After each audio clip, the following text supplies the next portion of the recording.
A few days ago, I visited an impressive waterfall. Not just for its beauty, but for its wild, untamed energy. I remember standing at its feet, wading up to my knees, and looking up, watching all that force crash down, splashing me until I was soaked. It was a moment that felt entirely mine, where I could almost feel that wild energy rearranging the loose pieces inside me, making me finally see my own power. I swear, I had never felt so good in my own skin.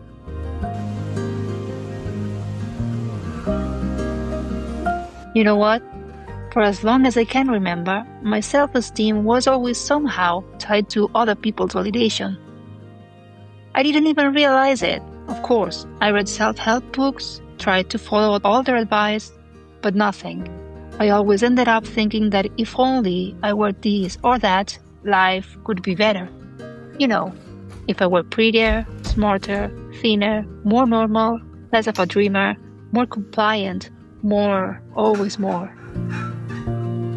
One day, I came to a conclusion that maybe some of us are just doomed to live forever in a skin we don't like. How wrong I was. The search for self-love became my main mission since last summer, when my whole life fell apart, and I realized no one was coming to save me, and I had no choice but to become my own hero.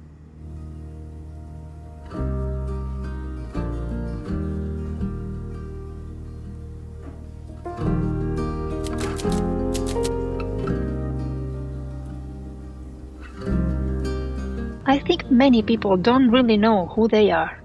I get it. I've been there, lost behind a social mask that didn't belong to me, not even knowing where to begin looking for myself.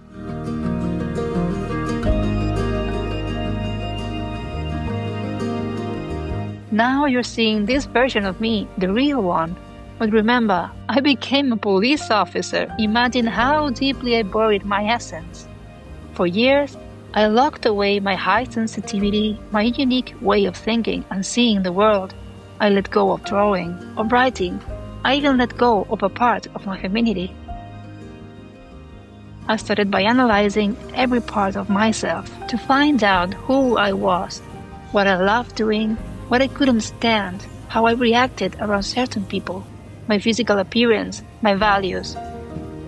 Then I dove into the depths where fears, memories, pain, longings, and dreams live.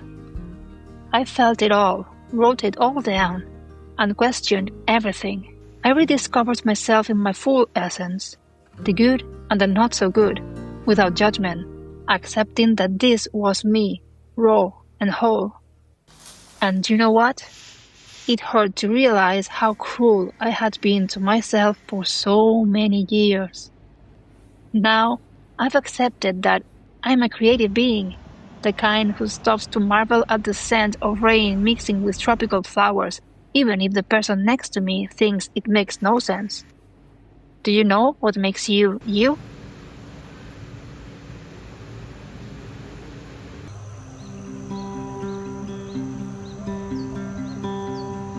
Realizing I was pulling myself from the inside taught me how to step outside and observe. I began to watch myself when I was being harsh, seeing a frightened little girl under attack from her own dragon.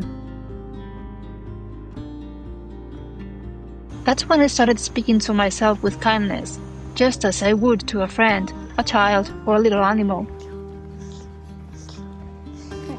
I said sweet things to myself, especially on days when I looked the worst I ever had, or I had to deal with failure.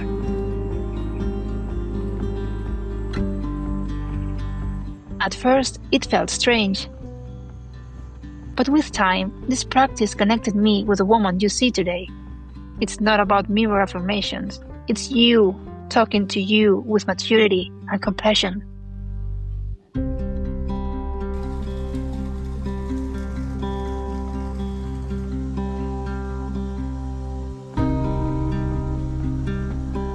When I first arrived here, I felt homeless. I believed I'd be alone forever, that I'd never know love again.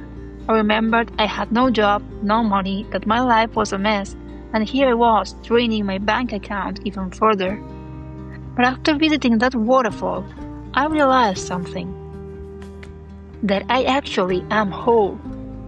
Just maybe not in the way it's traditionally supposed to be. If I stop staring at the future and focus on the now, I see that I do have a home. One where I'm wonderfully cared for, with a pool no less. I have enough money to live. I'm working hard on something I love. And if I need to, I have a job I could go back to. And I also have my skills and my charm if I need to look for another one ahead of time. And as for love, I have the love of my family, my friends, the people I've met here, and you, watching through the screen, supporting me. I have more love than I've ever had. All that's missing is a cat. But hey, I do have a singing rooster. Next time you think something's missing, take a moment and give thanks for what you already have. When you focus on appreciating what you have, it all starts to grow. And no, it's not a coincidence. It's your magic.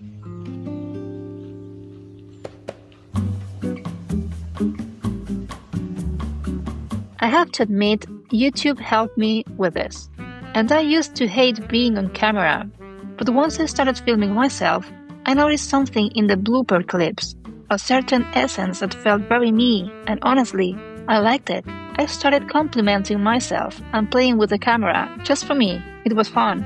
I began adding some of those clips into my videos, hoping to encourage you to look at yourself differently, to dare to show up fully in your own world, and to love every part of who you are, no matter what others think, just what you think. It might sound silly, but I promise you, it works. Bit by bit, I'm falling in love with what I see. I like it. And if others don't, I honestly don't care. I dance for myself, I seduce myself, I whisper sweet things, and I take myself out.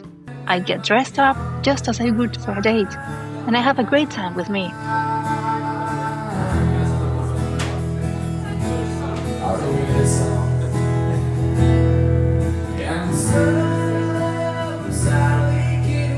When you realize you don't need to be with anyone but yourself, then sharing time with someone else becomes a joyful choice, not a way to fill a void.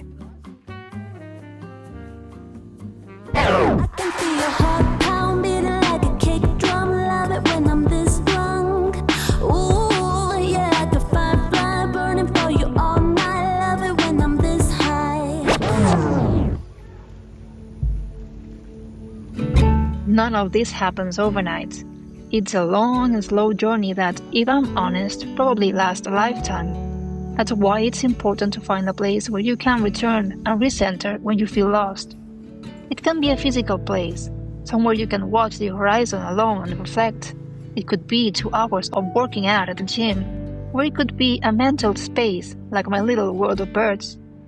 Here in Bali, I've started nurturing that world with yoga, meditation, and of course, by expressing my creativity. Whenever everything feels like too much, I retreat into solitude and the safety of that inner world, until I feel whole again, ready to return. I'm not saying this is how everyone should love themselves. It's just how I do it. I'm sure you have your own way too. Will you share it with me? This journey of discovering your inner hero is pure magic. With time, you'll notice your energy shifts, and suddenly everything around you begins to shift too. Being you, fully, aware of your essence and authenticity, that's what makes you unique. Don't let the world miss out on it. I can't wait to read your thoughts. Thank you so much for your love and support.